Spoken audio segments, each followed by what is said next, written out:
Cup plate, चम्मच, ऐसे सामान पर 18 से लेकर के 28% टैक्स हुआ करता था। Tooth powder 17% tax. यानी रोजमर्रा की ऐसी हर चीज पर उस कांग्रेस के जमाने में इतना सारा टैक्स लगता था।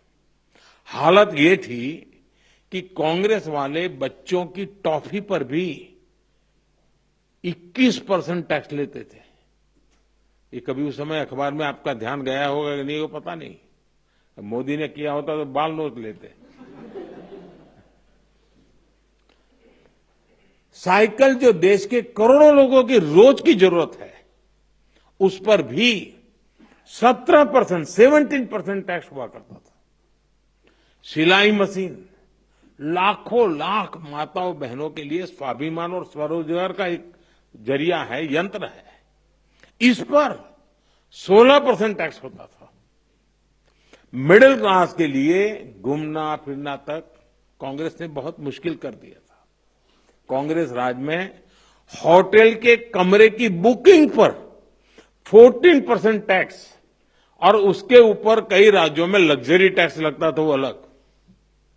अब ऐसे हर सामान और सर्विस पर सिर्फ और सिर्फ 5% टैक्स लगा करेगा।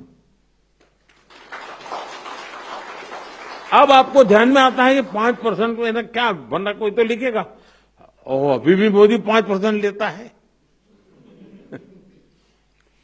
होटलों में 7,500 रुपया के कमरे के कमरों में भी 5% ही टैक्स लगने वाला है।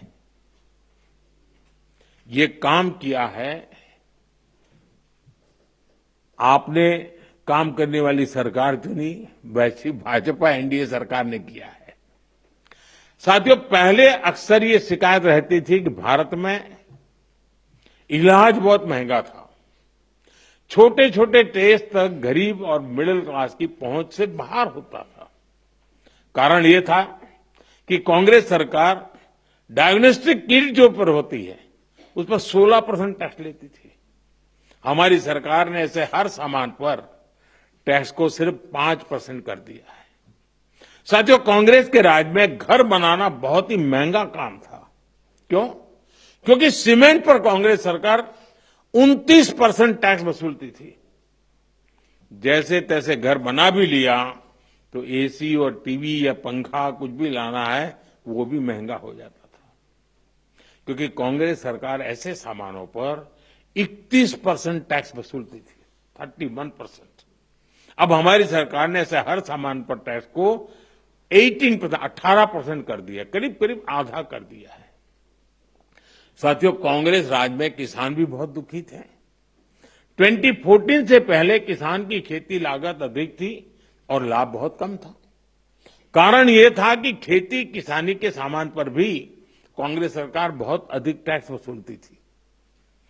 ट्रैक्टर हो या सिंचाई के उपकरण हो, हाथ के औजार हो, पंपिंग सेट्स हो, ऐसे उपकरणों पर 12 से 14% तक टैक्स लिया जाता था। अब ऐसे अनेक सामानों पर जीएसटी 0 या 5% कर दिया गया है। साथियों, विकसित भारत का एक और स्तंभ है हमारी युवा शक्ति। हमारे नौजवानों को ज्यादा रोजगार मिले, जो छोटे मोटे बिजनेस में हैं उनको आसानी हो, ये भी सुनिश्चित किया गया है। हमारे जो ऐसे सेक्टर हैं जिसमें सबसे ज्यादा लेबर लगती है, उनको जीएसटी की कम दरों से बहुत बड़ा सहारा मिलने वाला है। टेक्सटाइल हो, हैंडीक्राफ्ट हो, लेदर हो, इसमें काम करने वाले साथी, इस बिजनेस से जुड़े साथियों को बड़ी मदद मिली है। इसके साथ साथ कपड़ों और जूतों की कीमतों में भी बहुत कमी आने वाली है।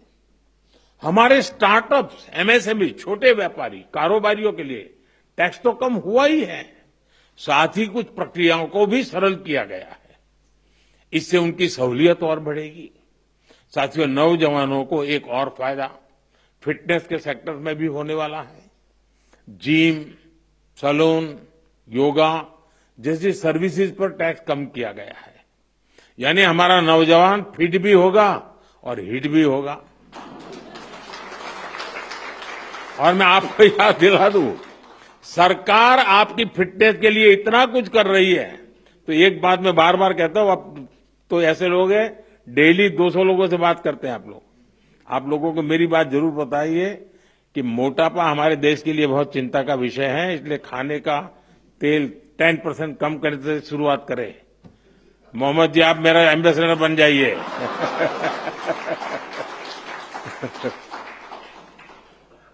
ओबेसिटी के खिलाफ लड़ाई कमजोर नहीं पड़नी चाहिए। साथियों, अगर जीएसटी में हुए इस रिफॉर्म्स का अगर मैं सार बताऊं तो यही कह सकता हूं कि इससे भारत की शानदार अर्थव्यवस्था में पंचरत्न जुड़े हैं। पहला, टैक्स सिस्टम कहीं अधिक सिंपल हुआ। दूसरा, भारत के नागरिकों की क्वालिटी ऑफ लाइफ और बढ़ेगी। तीसरा, कंजम्पशन और ग्रोथ दोनों को नया बूस्टर मिलेगा। और चौथा, ईज ऑफ डूइंग बिजनेस से निवेश और नौकरी को बल मिलेगा।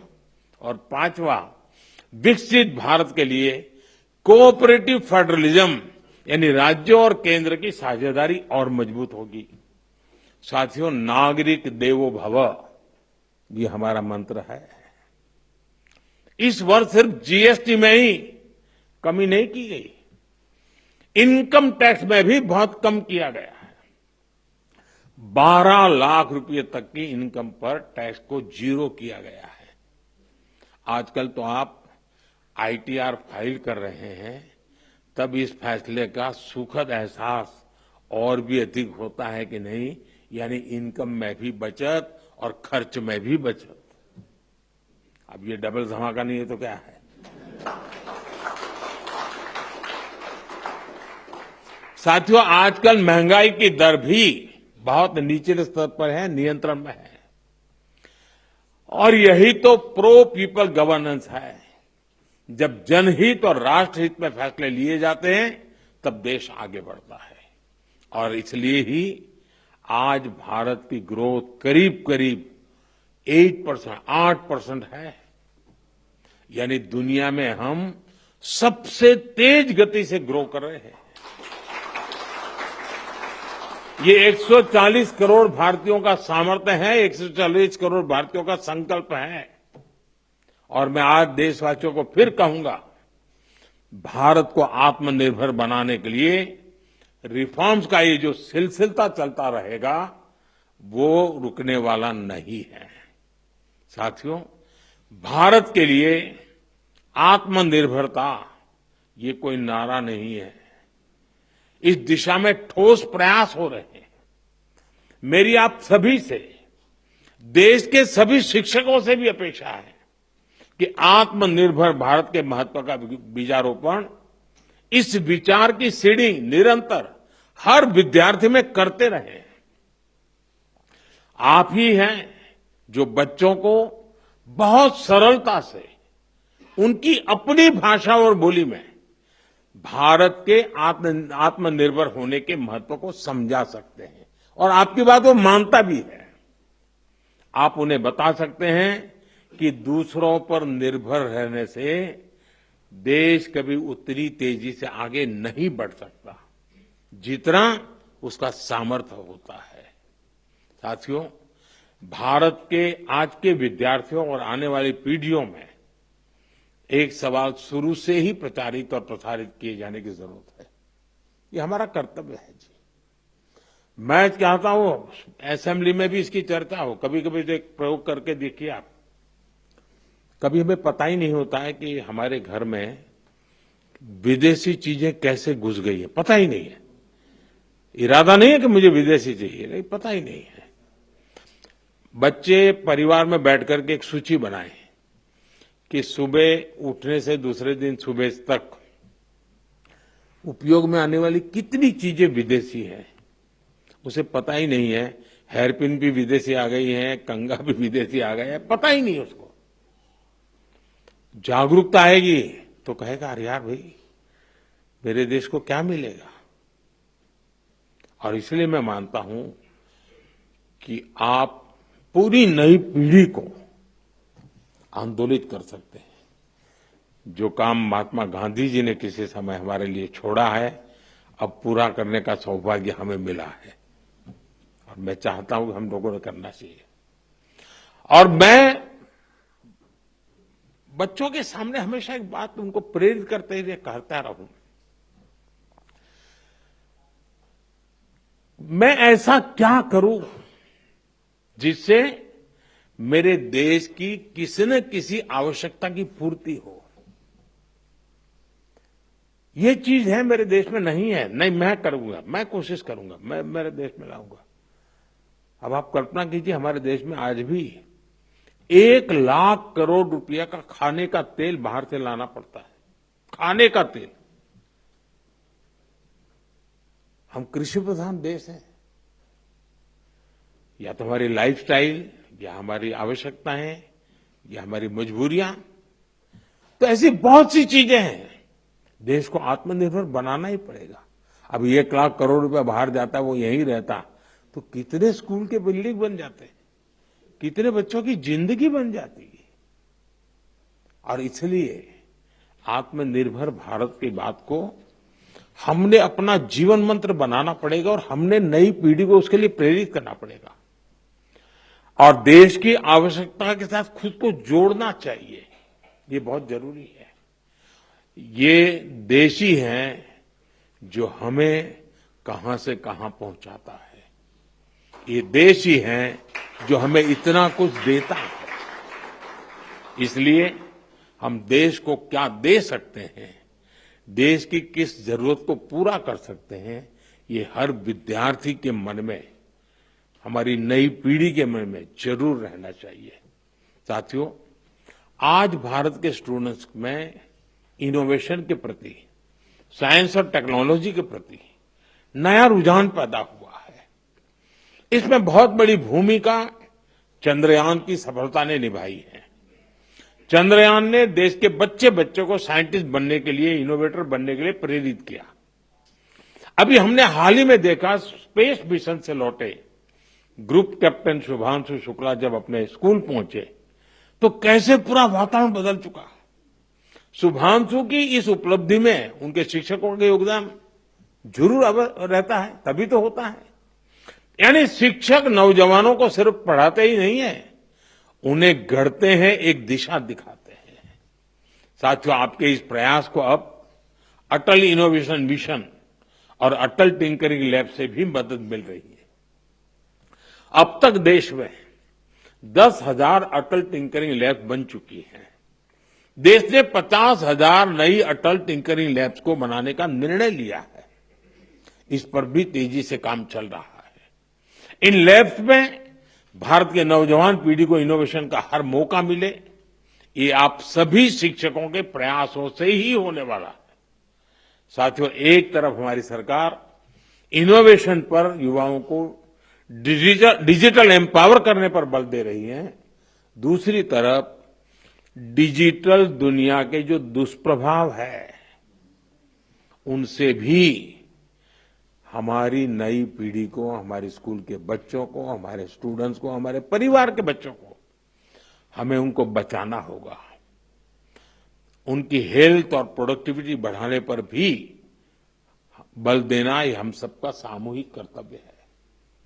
आपने अभी देखा होगा कि अभी पार्लियामेंट का जब सत्र चल रहा था तो हमने ऑनलाइन गेमिंग से जुड़ा एक कानून बनाया है। अब ये सब शिक्षकों को पता होना चाहिए। गेमिंग एंड गैम्बलिंग, दुर्भाग्य ऐसा है कि कहते तो गेमिंग है लेकिन हो जाता है जुआ। और इसलिए सरकार ने, और बहुत बड़ा निर्णय है ये, बड़ी बड़ी ताकतें वो कभी नहीं चाहती थी कि ऐसा कानून आए और देश में गैम्बलिंग पर प्रतिबंध आ जाए। लेकिन आज एक ऐसी सरकार है जिसमें पॉलिटिकल विल है और जिसके दिल में देश के उज्जवल भविष्य की चिंता है, बच्चों के भविष्य की चिंता है। और इसलिए हमने ऐसे किसी भी दबाव की परवाह किए बिना, किसको क्या लगेगा, किसको क्या नहीं लगेगा, इसकी परवाह किए बिना गेमिंग के संबंध में, ऑनलाइन गेम्स के संबंध में कानून लाए हैं। ऐसे अनेक ऑनलाइन गेम्स से जिनसे हमारे स्टूडेंट्स प्रभावित हो रहे थे। पैसों के खेल चलते थे, ज्यादा कमाने के इरादे से लोग पैसे डालते थे। कुछ जगह से तो मुझे रिपोर्ट मिलते थी, परिवार में महिलाएं, मोबाइल फोन तो सबके पास है, वो भी दिन में सब लोग घर से चले गए, फिर क्या करे, तो वो भी खेल लेती थी। आत्महत्या की घटनाएं मिलती थी, कर्जदार बन जाते थे, यानी बहुत बड़ा, यानी परिवारों के परिवार तबाह हो गए, आर्थिक नुकसान हो रहा था। और ये बीमारी ऐसी है कि नशे की तरह लत लग जाती है। ये गेम्स ऐसी चीजें होती है, और पैसे लूटने वाले तो आपको टैप कर ही लेते, फंसा देते हैं।